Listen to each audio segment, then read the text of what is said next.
International book of वर्ल्डमध्ये hat trick केलेली भारतातील पहिली digital media press media live.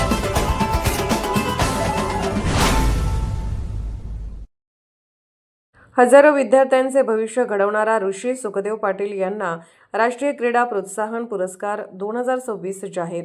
कोल्हापूरच्या कुशीत वसलेल्या अतिक्रे गावचे सुपुत्र सुखदेव शंकर पाटील यांनी 13 जानेवारी 1997 रोजी जेव्हा शिक्षकी पेशात पाऊल ठेवले तेव्हा तो केवळ एका नोकरीचा प्रारंभ नव्हता, तर हजारो मुलांच्या आयुष्याला दिशा देणाऱ्या एका व्रतस्थ ऋषीच्या प्रवासाचा श्रीगणेशा होता. आज तब्बल 28 वर्षांची निरपेक्ष आणि अविरत सेवा पूर्ण करताना त्यांच्या पाठीवर पडलेली आदर्श शिक्षक आणि विविध पुरस्काराची थाप म्हणजे त्यांनी पेरलेल्या माणुसकीचे आणि निस्वार्थ त्यागाचेच फलित आहे.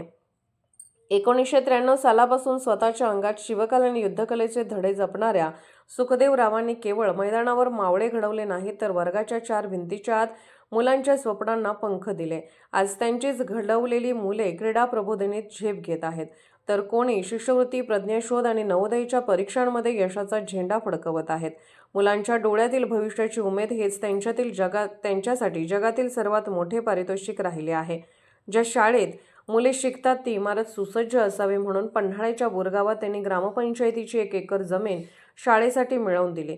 चंदूरच्या शाहू विद्या मंदिरासाठी तब्बल 20 लाख रुपये किमतीची जागा दात्यांच्या माध्यमातून उभी करून दिली आणि शासनाकडून दिमागदार इमारत उभी केली. शाळा म्हणजे ज्ञानमंदिर आणि त्या ज्ञानमंदिराचा पाया मजबूत करण्यासाठी सुखदेव पाटलांनी स्वतःच्या आयुष्याची वर्षाच्या वर्ष खर्च केली. शिक्षकी पेशासोबतच शेतीत उतरून सेंद्रिय प्रयोगातून उत्कृष्ट ऊस उत्पादक होण्याचा पराक्रम असो वा वृक्षारोपण आणि प्रबोधनाची चळवळ असो, पाटील साहेबांचे हे बहुआयामी व्यक्तिमत्व नेहमीच इतरांसाठी दीपस्तंभ ठरले. तारदाळ आणि चंदूर ग्रामपंचायतीचा आदर्श शिक्षक पुरस्कार, सुजित मिंचेकर फाउंडेशन, छत्रपती राजर्षी शाहू फाउंडेशन, रोटरीचा नेशन बिल्डर पुरस्कार आणि आविष्कार फाउंडेशनचा जिल्हास्तरीय गुणवंत पुरस्कार या साऱ्या सन्मानांच्या मालिकेत आता आणखी एक अत्यंत मानाचा तुरा रोवला गेला आहे. प्रेस मीडिया लाईव्हतर्फे त्यांच्या क्रीडा क्षेत्रातील अतुलनीय व क्रीडा प्रसाराच्या योगदानाची दखल घेत राष्ट्रीय क्रीडा प्रोत्साहन पुरस्कार 2026 साठी त्यांची विशेष निवड करण्यात आली आहे. हा बहुमान त्यांना प्रेस मीडिया लाईव्ह च्या भव्य राष्ट्रीय पुरस्कार वितरण सोहळ्यात 27 डिसेंबर रोजी प्रदान करण्यात येणार आहे. हा सन्मान म्हणजे एका तपस्व्याच्या 28 वर्षाच्या अखंड साधनेला समाजाने दिलेली वाद्यांची सलामी ठरणार आहे.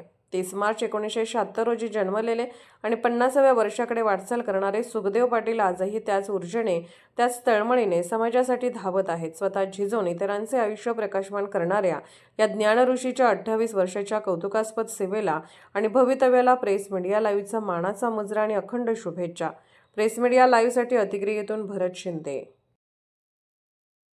प्रेस मीडिया लाईव्ह न्यूज चॅनलला लाईक करा, शेअर करा आणि सबस्क्राईब करा.